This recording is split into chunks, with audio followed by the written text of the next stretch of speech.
evening, everybody. Welcome to another episode of Drop in the Gloves. I am your host, John Scott. I am grateful you are joining me tonight here. Year of our Lord 2025. It's July 21st. I'm pouring myself a drink, everybody. It's been a long day. I just got, it's 11 p.m.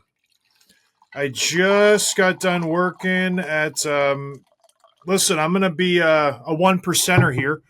Just got done working on my little house, I call it, because I have a big new house now. I'm fancy schmancy, but trying to get the old house up and running so I can rent it out so I can get some more do-re-mi in the pocketbook because I'm getting milk dry with all these houses I got. So I was there just sanding and painting and sanding and getting junk in my eyeballs and this, that, and the other thing. So I forgive the way I look for those of you watching on YouTube, but I just poured a little Crown Royal Ski. I used to have a sponsorship back in the day. Imagine that with Crown Royal, and they gave me that big bottle. So that was a nice little perk of having that sponsorship. But here I am, having a sip of Crown, 11 p.m. on a Monday night. I got a golf tournament tomorrow. So life, could be worse. About to pull the trigger and buy a truck this week. My wife finally. I've been driving this little green Hornet, this Volkswagen Jetta that my boss has just been very nice letting me borrow, but it's got about 350,000 miles. It's a diesel. It's got rust all over the place, but it's just a manual little 5-speed and it zips everywhere. I love it. Absolutely love it. I would drive it forever. My wife finally said, you got to get rid of that car.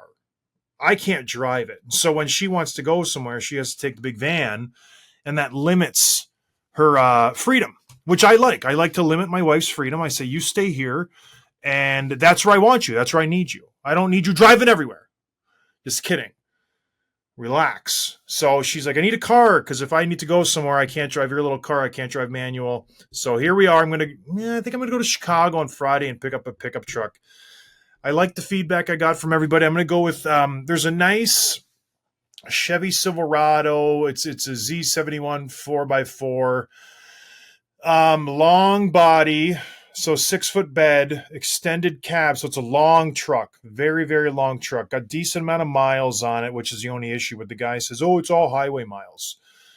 We'll see how it goes. My idea is to just keep buying trucks and drive them for 4 years, sell it, buy another one, and rinse, wash, repeat, that whole jazz, and just kind of do that until the kids are gone and then buy a nice car, because my kids just beat my cars to death and my driveway's awful and I'll throw a plow on and plow. Anyways, you don't care about that. I don't blame you. I don't care about that. But I still have some gripes because I went to the hardware store today. Two things I got to get off my chest. First, my older kids are downstate, Ava, Gabriella, and Lillian. So my two oldest and one of my younger ones, they went to visit my wife's aunt. Great. My aunt has horses. They like riding horses. So it's a great little reprieve from our house. We go from 8 to 5, and it's amazing what just losing 3 does. It's just like we have a fresher breath air. It's just super easy with 5 kids. Anyways, they're downstate. They go to the fair down there yesterday, Sunday. And I talked to them this morning, and I was just, picking their brains. How did it go? And I said, well, how much were the tickets for this fair? Because here in Traverse City, we have the Northern Michigan State Fair. There's probably a more fancier title, but it's a Northwestern State Fair, something like that. And I was buying tickets for that or looking into tickets last week, and I saw that you can get a band, which is unlimited rides for one day, for $125. And that's a pre-order. If you buy them at the gate, it's $150 for this band. And I damn near crapped myself at that number. I was just shocked. And just the thought of bringing my whole family there and spending almost $1,000 so they could ride these death trap rides for 4 hours, it angered me to the core. I'm like, what are we doing here? Is this where we're at, that I can't go and have a night out with my family? And I know I have a lot of kids, but still, even if I were to bring 3 of them, and they were to get those bands, that's $450 for the bands. Then they want to have cotton candy and potentially a pop. I'm looking at a $500 night, 4 hours at a fair with rides that are just driven around on a highway nonstop, and they're rusty and they break down. It angered me to the core, and I wasn't going to do it.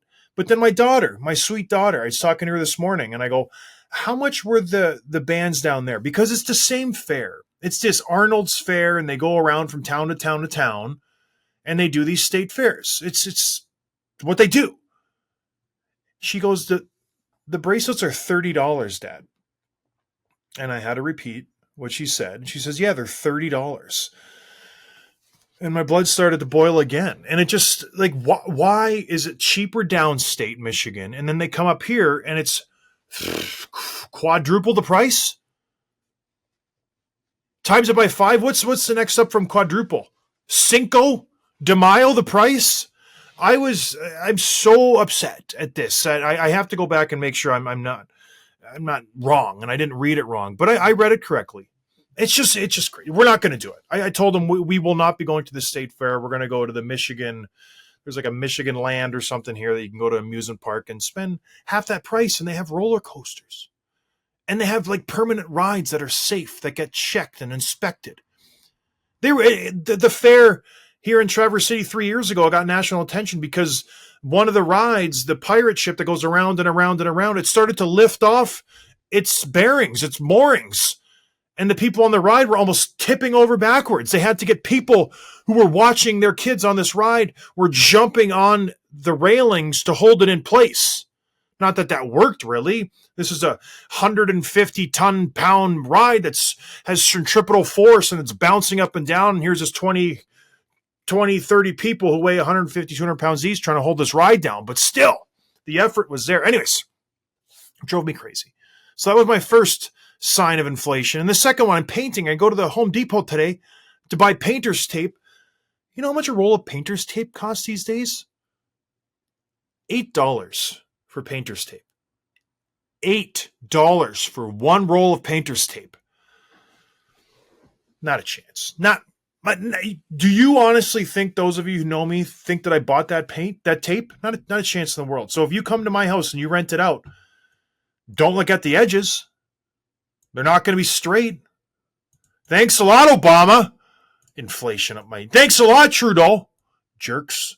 Inflation up the yin-yang. All right, moving on. Mike O'Haley interview. Got a lot of positive press on that. What a great guy.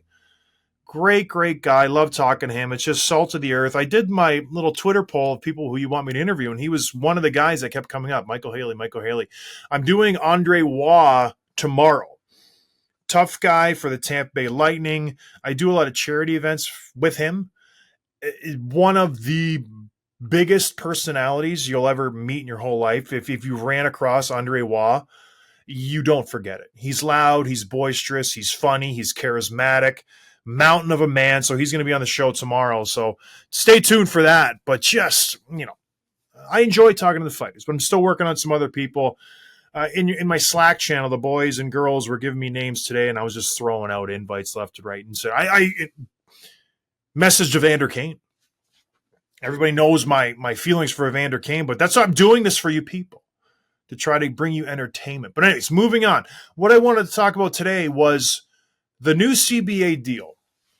Big deal that this is already signed, sealed, and delivered 1 year early, which has never happened before. Typically, when there is an impending lockout, the deal is about to expire. The negotiations don't start until that offseason, because you have until September before that deal expires. And then you're formally locked out by the owners. And I was a part of this. In 2013-14, or 12-13, I was locked out by those bastard owners. Took food off my family's plate. Off of my plate. I was all prepared to start my career with the Buffalo Sabres, very excited. And then I couldn't go. No September. No October, November, December. I didn't get to go until January, for Pete's sake. We only had a 48-game regular season. It totally scuttled our what was promising Stanley Cup contending team with Ryan Miller and Jason Pominville, Robin Regeer, and who else? Thomas Vanek and Jordan Leopold, Drew Stafford, Tyler Myers, Marcus Foligno. We had a fantastic Tyler Ennis. We had a fantastic team, but because we didn't get a nice camp, to get some camaraderie going, get that preseason jitters out of the way. We were thrust into the action, and we had a slow start, and we lost our first, I think, 7 of our first 9. And because it was a 48-game schedule, we were out of it by that point. There was no chance to come back. If you don't have a hot start in a 48-game schedule, you're done. And because we didn't have a hot start, guess what happened? The team was just ripped apart. It worked out for me because I got to play third-line minutes with Cody McCormick and Patrick Coletta. But still, what was a Stanley Cup contending team was just a fire sale. Everybody was gone, including the coach and the GM and the president. It was insane because of this one lockout. But going into our lockout, the main issues, and I'll just give you a brief overview of what I went through because I was on the negotiation committee for the NHL. By that time, I'd been in the league, I think, for 5 years. I was, I don't want to toot my own horn, but I was a little more learned than other players were. And just because I had my degree, I kind of knew the ins and outs of a negotiation with the owners. I was always a player's rep, so I would go to the meetings in the summer. I would get an inkling on what the owners wanted with the upcoming negotiation. I knew how they worked, so I was ready for what was about to come, or so I thought. Because going into that lockout, the owners wanted one main thing. The HRR split between us and them favored us dramatically. We got 57% of the pie of HRR. They got 43%. It was an unheard of for all the major sports leagues. Usually it's 50-50 or the owners have the edge. We got 57%. Don't ask me how we got there, but that's how it was.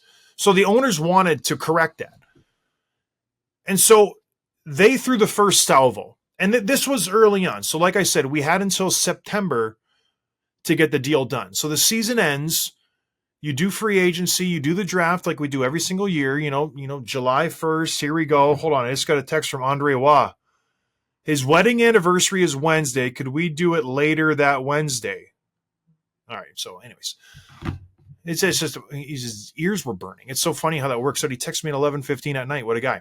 And he forgot his wedding anniversary. Love that. Absolutely love that. So we start negotiations in July, middle of July. And the way this works is somewhere in person, you go to Chicago or you go to Vegas or you go to some other place where players can get in and out of pretty easily. And we talk about what the owners have offered us. They came back and they flipped the script on the HR. They said, we want 57 now. You guys take 43. We want to roll back contracts. We want to increase the deal length of this CBA to 10 years. We want to increase the UFA age from 27 to 30. They wanted to make it 10 years of service that a player has to put in before they can be a UFA. It was 27 at the time. They wanted to do all these minor things for us. And we get this offer. And a slight panic sets in because you're thinking, holy hell, like really? You want 57% of HRR? Not even 50-50? You're going to that dramatic swing already? You want to increase our time with one team? They were asking for the moon. And at the time, you have to just kind of shake it off and realize, like, okay, he's a shady little snyster, this Gary Bettman. He knows what he's doing. He has been through a lockout before. This isn't his first rodeo. So when you're negotiating, I don't know if you guys are in business or sales. I'm not. I was shocked, but I got reassurance. We had the Fair brothers. They were really good. They had been through the MLB negotiations and lockouts, and so they were a calming influence. But Gary knew what he was doing. 57 was never going to happen. What he wanted to finalize on and finish on was 50-50, and that's ended up what we got. The sticking points for us were the term, the length of contracts that we can sign. The owners wanted it to be shorter. They wanted 5 years. Right at the moment, there was no limit. And what was funny is they came in with their initial offer. They said, okay, 57-43 for us. We want, team player control for 10 years of service. At 30, we want max contracts at 5 years. A week and a half before they submitted their offer, Craig Leopold of the Minnesota Wild signed Zach Parise and Ryan Suter each to 13-year, $98 million contracts. So we saw this deal, that little snippet, and we just laughed. Like, what the hell are you doing? Like, you're obviously not unified because one of your owners just signed 2 players to 13-year extensions, and now all of a sudden, a week and a half later, you go, oh, we don't want long contracts. We can't have that. We want 5 years. We want to be protected. We don't want to be saddled with these bad contracts. Lo and behold, Craig Leopold should have been listening to the other owners because those are terrible contracts. And we saw what happened to those 2 contracts. They did not age very well. They had to be bought out, and they finally just, until this year, just got out of cap hell because of those 2 contracts just sitting on their cap space for years and years. $14 million, for Pete's sake, each. Or 7 each, 14 total. So just a wild negotiation tactic when your owner just throws you under the bus a week and a half before, and you still have the gall to ask for a 5-year max limit on a contract. We're just like, all right. So fast forward months and months later, I'm talking we canceled preseason in September. We canceled the first swath of games. We canceled the Outdoor Classic January 1st. Gary Bettman comes in, excuse me, and he goes, we're approaching the limit where we can get a 48-game season in. And that is the bare bones minimum that we need to have a season. We will not have a season less than 48 games. So the clock is ticking. So the Fair brothers, they come to us and they say, we need to decertify the union because we feel we're going to be locked out for the whole year. Why decertify the union, you ask? You cannot sue a company if you're a part of a union. And so if we wanted to sue the NHL for breach of, it's like antitrust laws, the Sherman Act, where they're not negotiating in fairness. They're just not trying to make a deal. So the Fair brothers asked the players, do you want to decertify the union? We thought we were going to be locked out for the whole year. By this time, I was a fat slob. You know, I had trained all summer long to make a good impression with the Buffalo Sabres. Keep in mind, I was svelte, 7% body fat, ready to come in and just take over. The whole Milan Lucic thing and Ryan Miller, I was going to put my imprint on this team, like, not in my house. September rolls into October, rolls into November. It's hard to keep up that training. Other players are playing everywhere. Jumbo went to Davos. I think Rick Nash is overseas. All these guys some guys are playing in the AHL. Nobody wanted me to play anywhere. I was sitting on my ass at home eating bonbons, drinking you know what with my buddies, waiting for the league to get off their keister and sign a deal. So as it rolls into October and November and December, I'm enjoying the festivities with my family because I haven't done it in forever. And so it was nice to be around my family for birthdays and Halloween and Christmas and my birthday. And I was having a good time. And not to mention the NHLPA set up a stipend where they were giving players $10K a month during the lockout. So I was doing okay. I didn't make a ton of money. It was obviously a huge cut from what I was usually making, but I didn't have a big spending habit. So I was doing okay. Mind you, other guys who had, high mortgages and car payments and like a huge entourage, they were feeling the pinch a little bit. $10,000 for a month? You kidding me? Yeah, I can do that. So I was in a decent spot. So December rolls in to the end of December, and Gary Bettman gives us that ultimatum for 48 games. We do the vote to decertify, and by the way, it was a landslide for the players. It was 95% of the guys said, yeah, let's decertify. Let's sue these sons of guns. And then not long after that, the owners slid us another offer. They said 50-50 split HR. We will give you guys a pension. We will let you guys play in the Olympics.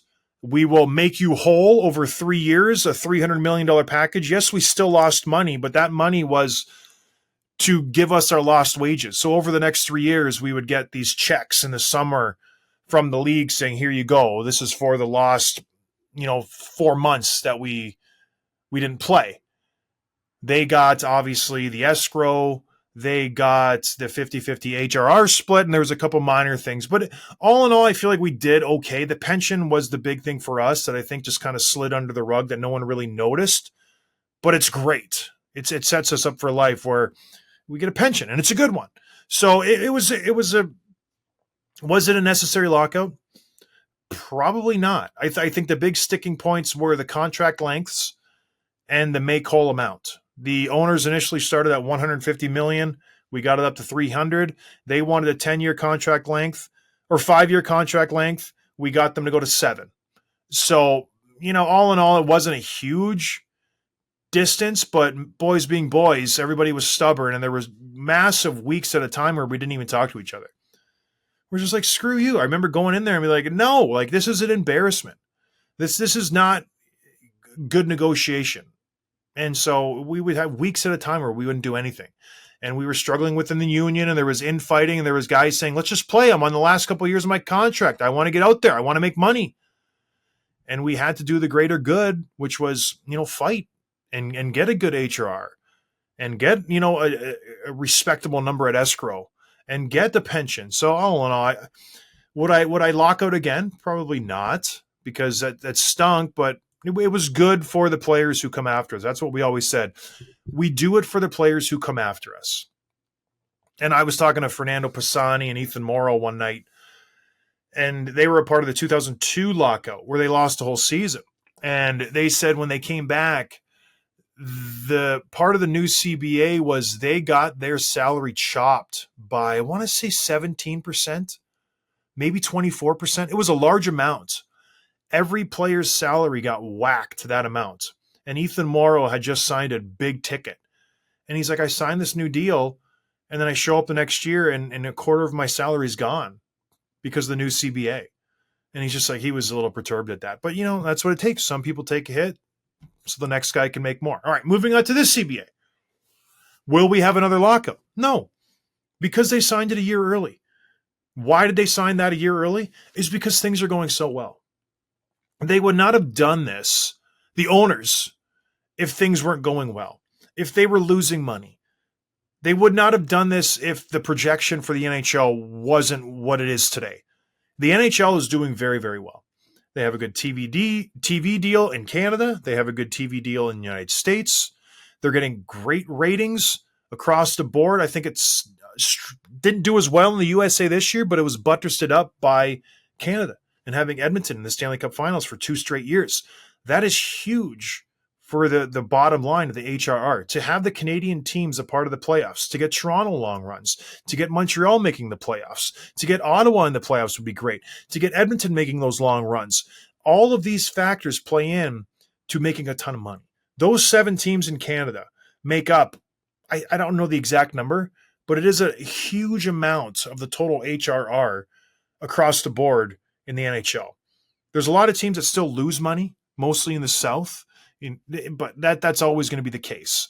Those 7 teams in Canada, they prop up the NHL. So to have them making long playoff runs is a good thing. To have Toronto successful, to have Ottawa, Montreal, it's a good thing for the NHL. So they don't want to ruin that by even hinting at a lockout. The fans don't like it.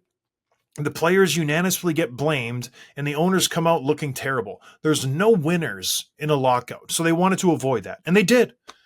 This new CBA takes effect in 2026, and it runs to 2030, so it's a 5-year deal. The biggest changes with this CBA. Hold on, let me get this. Let me get a sip of this. There's a problem with going alone. Times for a little sippy poo. I'm not even going to edit this out. You guys can listen to me have a sip.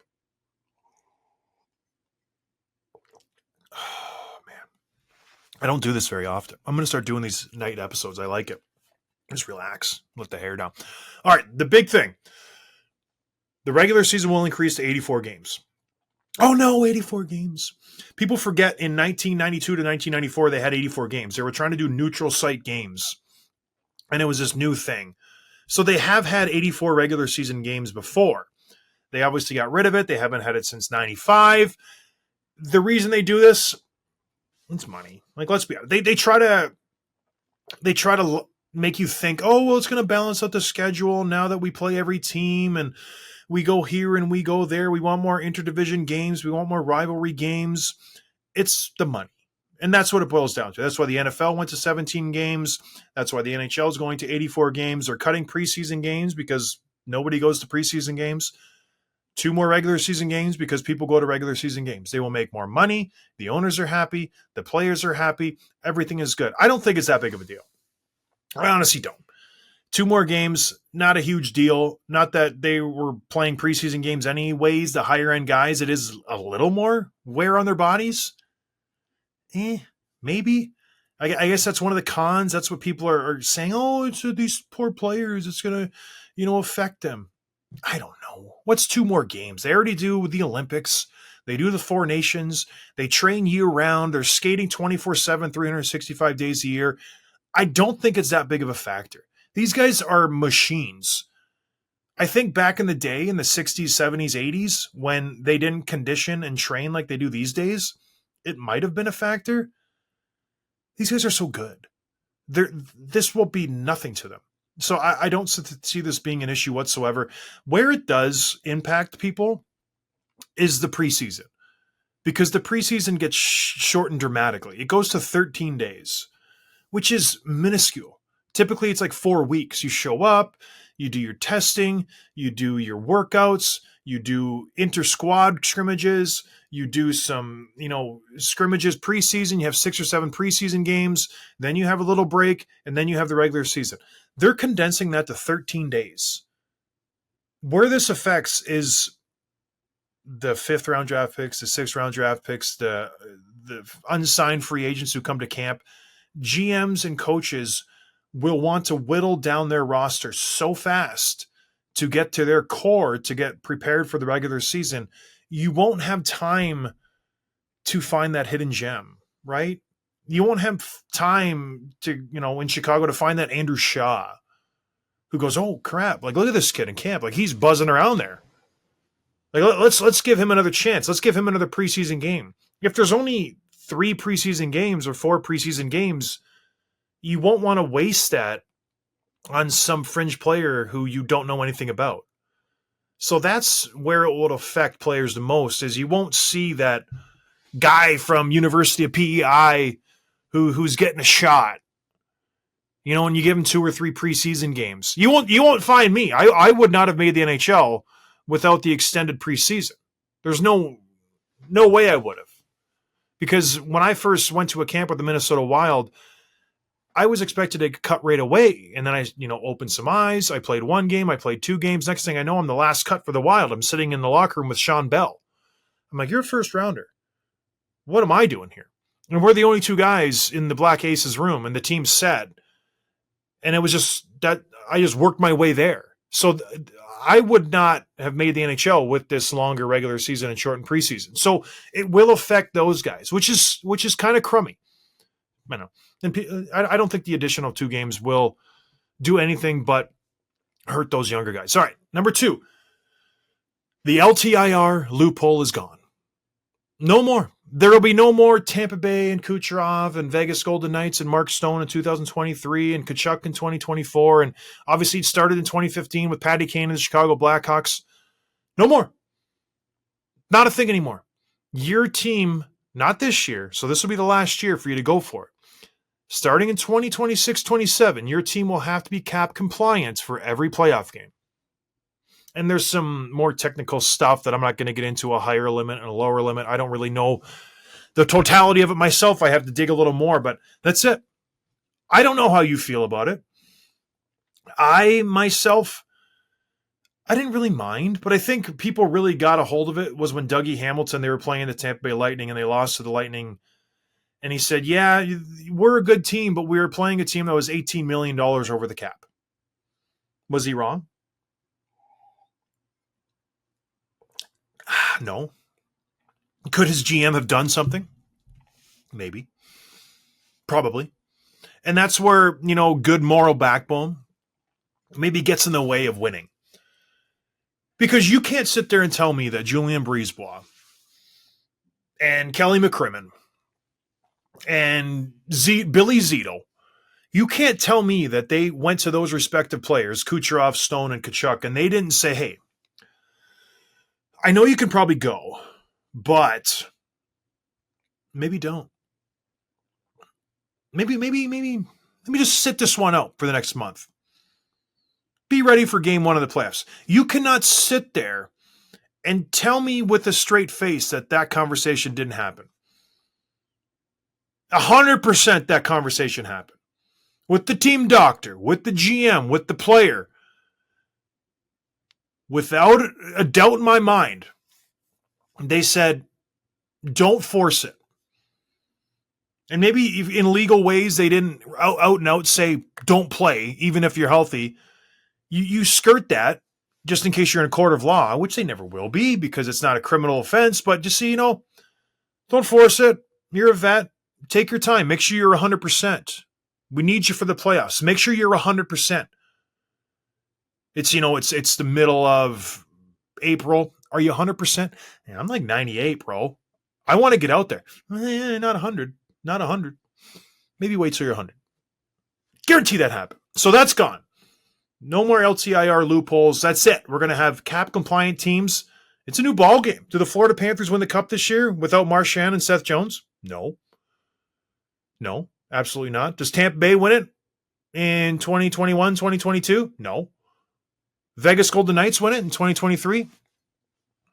No, I don't think so. So it'd be interesting. I'd be pretty salty if I were like teams that, did it the right way and didn't have that extra boost from an LTIR. I'd be like, damn it. Yeah, go back. Be like Reggie Bush. Get rid of the Heisman. Give it to me. Give it to me. I deserve the Stanley Cup. All right, moving on. Minor one. Neck guards are mandatory. Obviously, the tragedy in 2023 with Adam Johnson over in the English League died. Took a skate to the neck. Died. Like, unfathomable tragedy. Like, you can't even wrap your head around it. I'm okay with this. The AHL implemented it in 2024 last year, mandatory neck guards, neck protection. The NHL will mandate it for all new players entering the league in 26-27. You have to have 0 games. If you have 1 game played, you're grandfathered in, you don't need to wear it. I don't see why you wouldn't. It's such a minor thing to protect you from dying. So I don't know. I'm old school in a lot of ways. I don't think visors should be mandatory. I don't think a lot of things should be forced upon players. Neck guards, it's just such a little thing that could save your life. And players are skating so fast and hits are so violent and blades are so sharp. Why not just put something over your neck to protect you? I don't know. But I think that's a great rule by the league. Good for you. All right. NHL player dress code. Gone. The NHL was the last league to have a dress code. They were mandated to wear jackets, ties, dress pants to all club games, unless specified by the coach or GM. That rule, ladies and gentlemen, is now gone. The new rule is you must dress in a manner that is consistent with contemporary fashion norms. Who's the arbiter of that? Who's the arbiter of fashion norms? Is it me? Am I the arbiter, Gary? Because fashion norms for me are, guess what? A jacket, a tie, and dress pants. That's the fashion norms for me, muchacho. Or is it some, queer eye for the straight guy whose fashion norms are far from what I would wear? That's what I'm interested to see. Who the arbiter is there. But yeah, I don't know. I again, not like the neck guards. I am not for this. I am of the ilk of dress for success. Dress like this is a professional job. Dress like this is your job. Like, show up. You're ready to play. And I don't know, when I would get ready for the game, it would start at home. It would start with me getting my suit on, whether it was at home or on the road. That was it. I was preparing for the game. The dress pants, the shirt, the tie, looking in the mirror, making sure I look good. I'm ready to go to the game. Like that was the start of my preparation for the games. And maybe, obviously, guys are different. The new guys, does my earring match my nose ring? Does it match my bangles on my shoes? Does it, like, it's very effeminate in my eyes, but that's what the kids do. They like to look good. So again, dress code is gone. Will it affect anything? Probably not. I don't know. Call me old fashioned. I think a guy looks pretty dapper in a suit. Does he need a tie? No. but it's like a nice suit. It just looks good. You know, it looks like you respect yourself, you respect the game, you respect the institution. When you show up in a sweatshirt and sweatpants, and it doesn't look professional. It looks sloppy. It looks like you don't care in my eyes. I don't care if there's a name brand across the front. It doesn't look good to me. All right, moving on. Oh, I'm gonna get some heat from that. People, it's so funny the hill people die on. It's like, why the suits are so old school? It's like, relax. I'm allowed my opinion. Kick rocks. All right, the Olympics. The NHL has committed to play all the way to the 2030 Olympics. Great. That's in France. Fantastic. I think it's a good thing for hockey, good thing for the NHL. We'll see if the IIHF plays ball. Obviously, we sat out the 2022 Beijing Olympics because they would not cover the insurance. And NHL players, because they're professional, they carry an astronomically large insurance policy. If you go out there and you're Connor McDavid and you get hurt, you have a huge salary to cover. And do the Edmonton Oilers want to cover that salary if he gets hurt? No, they don't. You do not get hurt on an NHL rink. That now falls to the IIHF. Will they cover that insurance? I don't know. We will see. Yet to be known, but that is a big, big if because they've already canceled the Olympics for players in 2022. So that is yet to be known. All right, moving on. Players can now endorse alcohol. Great. That's fantastic. I'm surprised that wasn't even already allowed. No.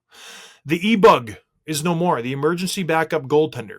So up until now, there's been some fantastic stories. Alex Foster for the Chicago Blackhawks, obviously that guy for the Carolina Hurricanes. Great stories, feel-good stories. They come out of the rafters and play the game. They win the game. They're a hero. They got movies and documentaries. Great stories. No more. No more. Teams will now employ an emergency goalie who will travel with the team and practice with them on a limited basis. There are rules, some stipulations. The goalie cannot have played in the NHL ever. The goalie cannot have played in 80 professional games total. The goalie cannot have played professional within the last 3 years. So the limits, kind of the pool. But again, this does kind of favor, the Canadian teams because there's a lot more hockey players in Canada.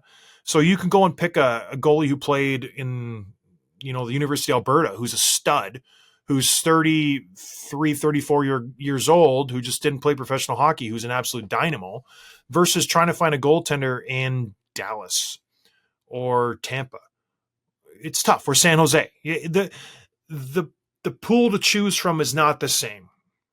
And so that's the only difference I would see where, teams in bigger markets will have better goaltenders to choose from. So that's good. I don't know. I like the e-bug story, but this makes sense for the NHL to kind of make it a level playing field. No deferred salaries. And I think one player did it. I don't remember his name, but maybe one NHL player, but no, Shohei Ohtani, where I'm going to sign this big contract and you're not going to pay me for 20 years because I'm going to go live in a no tax state and then I'm not going to get taxed on any of this money like Ohtani did. No deferred salaries. I don't think that's a big one. That was just one of those ones where the owners probably came in and said, we don't want deferred salaries. And the players are like, yeah, I don't care. We don't want them either. I want my money now. I don't make enough money to defer my salary, Jack. So let's go. All right, contract lengths. This is a big one. Kind of minor, but they go from 8 to 7 for players who sign with their current team, and they go from 7 to 6 for players signing with a new club. I know it's, players, they get to UFA quicker. And then for the owners, if you get a bad contract, you're not saddled with it. So it's kind of a win-win. I think it's good for the players. Anytime you can get to the UFA age quicker, it's a good thing. League minimum. This would be good for me. I wish I was still playing. It will jump to $1 million after 4 years. It's good. I think that's a good thing. The league minimum has been stagnant, especially with the flat salary cap. It's been stuck around $775, I think it is, for the last 2, 3, 4 years. So this will be good for the younger guys. It'll be good for the older guys. It'll be good for everybody. When that goes up, everything kind of goes up with it. So great. All in all, I think there's maybe a few more minor things, but I think the owners, I think the players, they knew that they're in a good spot in the NHL. There is, growth to be had. The fans are there. They've had exciting playoffs in the Stanley Cup Finals. They need to capitalize on that. And the worst thing they could have done is to go public with a lockout, to go public with an impending lockout. Fans don't like that. They don't like it when millionaires and billionaires are arguing over money. In their eyes, they say, you all are rich, figure it out, Get on the ice so we can enjoy the ice. We don't want to hear you complain about dollars and cents when you're all super, super wealthy. And I get that. On the other side of the page, players, they have a very finite career. So they want to maximize their earnings. And when you have a chance to bump that up a little bit or to make it a better situation for yourself, you have to take it. So there is, a side to every story. But good for the NHL, good for the NHLPA. This is a great deal for both sides. And I'm happy we don't have to do this again until 2030. All right, I'm going to do another segment. I know I've only, no, I'm not. I'm 40 minutes in. I think I've done enough. I was gonna talk about which teams are gonna jump into the playoffs and which teams are gonna fall out of the playoffs. Let me take a sip and see how I feel.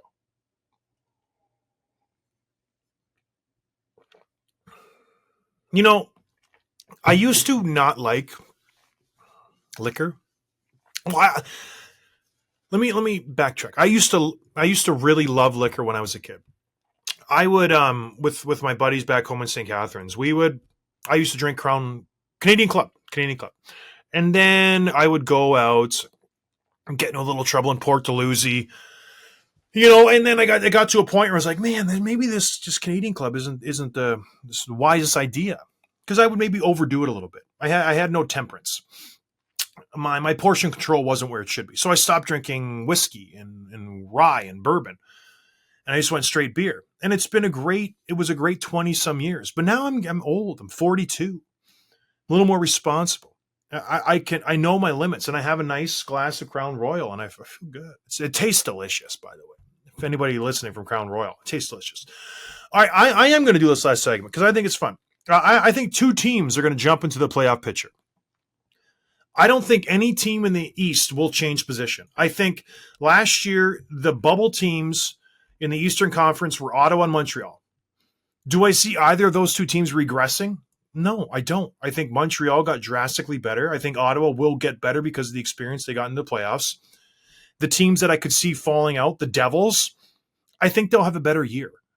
Jack Hughes will be healthy. I think they'll play better. The teams that were outside of the bubble, the Columbus Blue Jackets, the Detroit Red Wings, the Islanders, the Penguins, the Rangers, I don't think any of those teams really got dramatically better. So I think in the East, those 8 teams, the way it looks now, they'll be the same 8 teams going to the playoffs. The West, I feel like 2 teams will jump into the playoffs. And the first team might surprise some people. The Anaheim Ducks. I haven't been a huge fan of the Anaheim Ducks. I've obviously criticized their recent signings. I thought Pat Verbeek had the gateway for a very good team. And he was building this team for success. In the last 2 years, I think he's just faltered a little bit. I criticized the Kreider signing. I criticized the Gudas. I criticized the Trouba. But all in all, those are good NHL players. And they are good leaders. They played 1 million playoff games, Kreider and Trouba. They do have those intangibles that are good. They are contagious. They go out and sign Mikael Granlund. They go out and get a good backup goalie in Peter Mrazek. They get a Poling, who's a solid 3rd, 4th line guy. Yes, they lose John Gibson, but they got Lucas Dolstol, who is just an acrobat back there. He's a fantastic goalie. He's going to be given the reins. He will be just fine, if not better than John Gibson. And they lose Trevor Zegras. In my eyes, this is a little bit of a scenario where it's addition by subtraction. Zegras, yes, don't get me wrong, a very talented forward, but, never really consistently healthy, never really a consistent producer up front. And if you can flop him or flip him for a Kreider and a Granlund, yeah, I think you're coming out net ahead on that deal. They will be great for the talented young core. They got Jackson Lacombe, they got McTavish, you got Cutter Gauthier, Leo Carlson. You have a lot of good young pieces. You have a great goaltender. You have some good vets in Killorn and Troy Terry. This team will be good. I feel like they will make that jump. I think they finished 10, 15 points out of the playoff picture this past year. They will make a jump this year. Don't be surprised when you see them in the hunt when it comes down to the end of the season. And another team that I think in the West who will make the playoffs, where this offseason, 1 year prior, they had the best offseason. They signed all the best free agents, and it just didn't work out. The Nashville Predators. It was a year you forget. You bring in Shea, you bring in Marcia Stowe, you bring in Stamkos. Nothing worked. Absolutely nothing. Well, they go out and they get Eric Holla. You get Nicholas Hague. You get Nick Perbix. I think those additions are huge for them. Eric Holla is one of the most underrated forwards out there. The guy's a burner. He can play with anybody. He's a chameleon when it comes to forwards in the sense that he plays well with everything. He can be a shooter. He can be a disher. He can be a checker. Maybe not an effective checker, but he's not afraid to get his nose dirty. He is that type of player, and you can put him anywhere in the top 6. I think that's where he'll live, but he's a great signing. Nicholas Hague, it's a terrible contract, but he's a good big body defenseman. He's a reliable, low-risk defenseman. And that's what the Predators need. And same with Nick Perbix.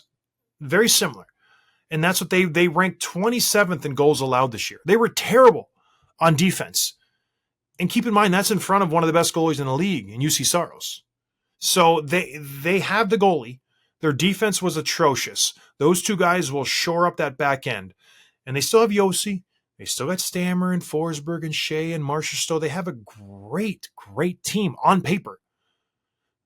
The big thing is they just didn't produce. So I think they will turn the page. They can't have 2 bad years.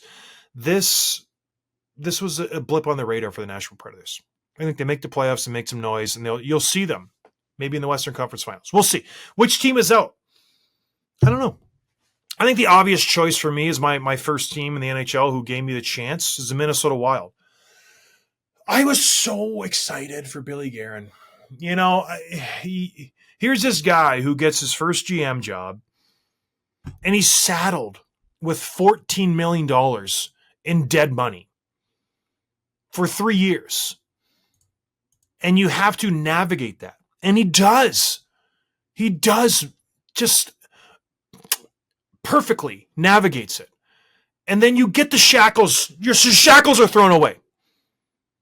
You get the money. Now it's yours. What are you going to do, Billy? Now's the time. All this money, Billy. What are we going to do? We got Kaprizov. We got Zuccarello. We got the stud on the back end. What are we going to do? Oh, let's go trade for old as dirt Vladimir Tarasenko. That's what I'm going to do. What? Billy?